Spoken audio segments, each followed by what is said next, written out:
Lee Ka-shing, salah satu orang terkaya di Hong Kong dengan kekayaan 426 triliun rupiah, pernah membagikan resep sederhana cara mengatur keuangan keluarga.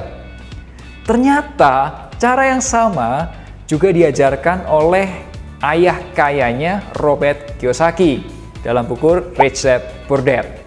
Di video kali ini, aku akan menguak apa resep rahasia yang dilakukan oleh Lee Ka-shing dan juga ayah kaya Robert T. Kiyosaki. Hai guys, jumpa lagi bersama Melvin Mumpuni CFP, perencana keuangan dan founder Finansialku.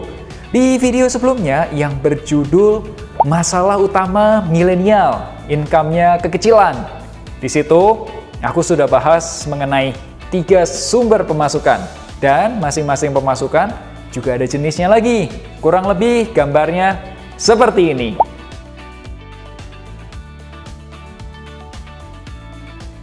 Permasalahannya adalah kalau income-nya nambah, apakah mendadak jadi kaya? Jawabannya antara iya atau tidak.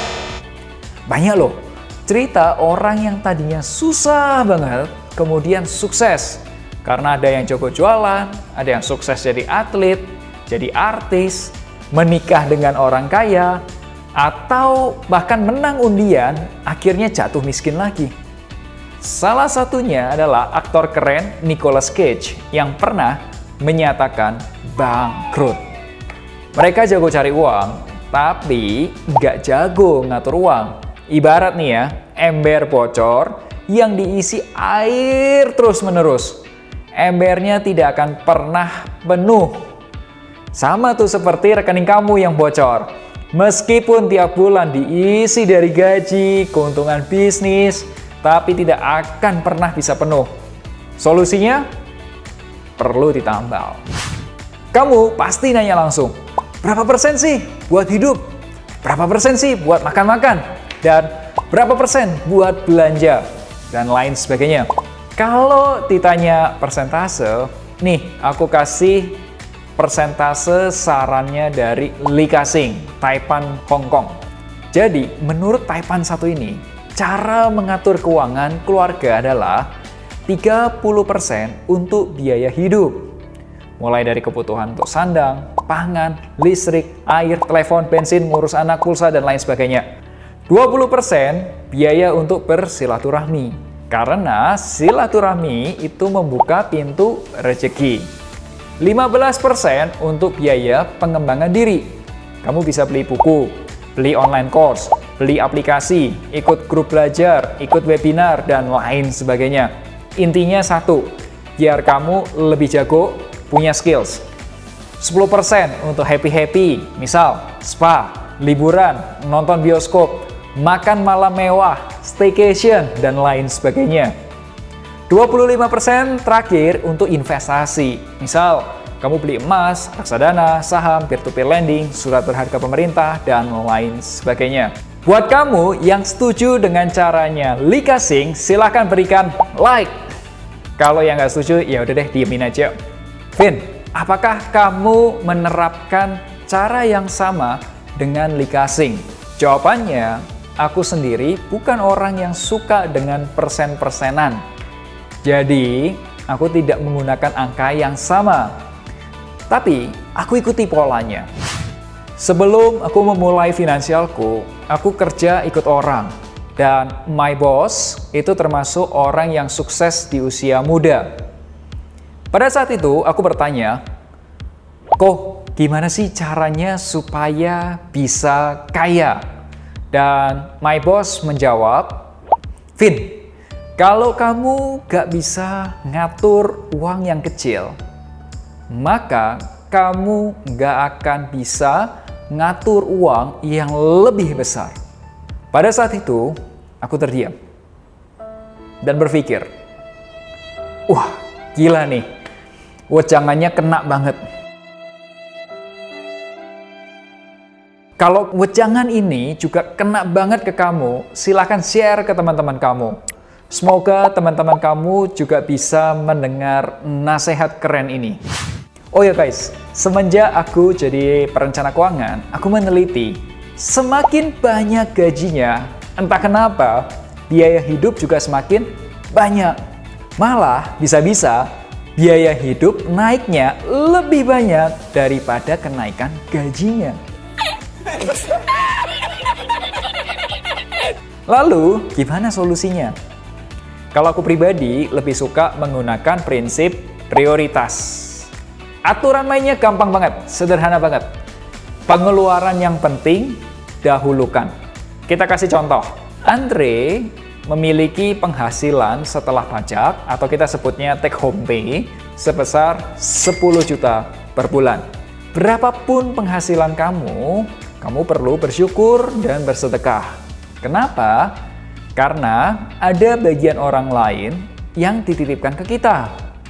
Misal, Andre donasi dan bantu orang tua sebesar 2 juta rupiah. Kemudian, bagian untuk masa depan kita, yaitu tabungan dan investasi, katakanlah 4 juta rupiah. Kalau aku selalu sarankan beli asuransi untuk proteksi. Misal, bayar premi asuransi sebesar 500.000 per bulan. Katakanlah kita tidak punya utang. So, makanya guys, jangan suka utang supaya kita bisa alokasikan uang kita untuk kebutuhan lainnya. Terus, sisanya kita bisa gunakan deh untuk hobi, untuk kendaraan, untuk kesehatan, untuk liburan, untuk makanan, edukasi, pengeluaran pribadi, tagihan bulanan, dan lain sebagainya. Oh ya guys, ngomong-ngomong, gimana nih dengan cara kamu mengatur keuangan? Silakan boleh komen di bawah dan kita akan diskusi di kolom komentarnya. Barusan yang aku lakukan itu adalah budgeting atau anggaran. Sebenarnya sama loh seperti yang dilakukan mami kamu zaman dulu. Kalau zaman dulu kan masih tradisional, pakainya amplop. Nah, sekarang enaknya kalau kamu pakai aplikasi Finansialku, ketika anggaran kamu kelewat, maka akan keluar notifikasi secara otomatis. Contoh, anggaran makan kita katakanlah 4 juta rupiah. Tiba-tiba kamu keseringan pesan makanan online. Kemudian keluar deh notifikasinya. Udah kelewat. Itulah rahasianya kenapa aku bisa kontrol pengeluaranku. Rahasianya karena ada anggaran dan catatan keuangan. Ingat loh kata Minku, miminnya Finansialku. Jangan sampai rezekimu lari ke tempat yang salah. Buat saya, rezeki adalah amanah. Setiap rezeki yang saya dapatkan harus saya gunakan sebaik mungkin dan untuk tujuan yang baik. Terkadang kenikmatan terasa sulit untuk diabaikan. Tapi ada tujuan lain yang lebih besar dan penting untuk hidupku. Hargai kerja kerasmu. Jangan sampai rezekimu lari ke tempat yang salah.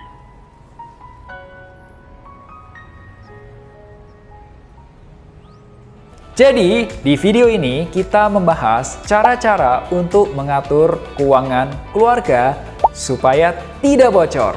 Li Ka-shing, salah satu taipan dari Hong Kong, pernah membeberkan rahasianya mengatur keuangan. 30% untuk biaya hidup, 20% biaya bersilaturahmi, 15% untuk pengembangan diri, 10% untuk happy-happy, dan sisanya 25% untuk investasi. Dan di video ini aku juga share, my boss pernah kasih nasihat ke aku, Vin, kalau kamu gak bisa ngatur uang yang kecil, maka kamu gak akan bisa ngatur uang yang lebih besar. Kalau aku pribadi selalu bilang, smart spending. Lakukan prioritas. Pengeluaran yang penting, duluin. Pengeluaran yang penting, didahulukan. Urutannya adalah 1. Bayar pajak. 2. Donasi, berzakat, perpuluhan, berderma, berapapun penghasilan kamu. 3. Menabung dan berinvestasi. Keempat, bayar premi asuransi. Kelima, bayar cicilan dan utang. Keenam, habiskan untuk hidup. Ya hidup, happy-happy, pengembangan diri, sosialisasi, dan lain sebagainya. Semoga kamu yang nonton video ini bisa terinspirasi untuk mengatur keuangan.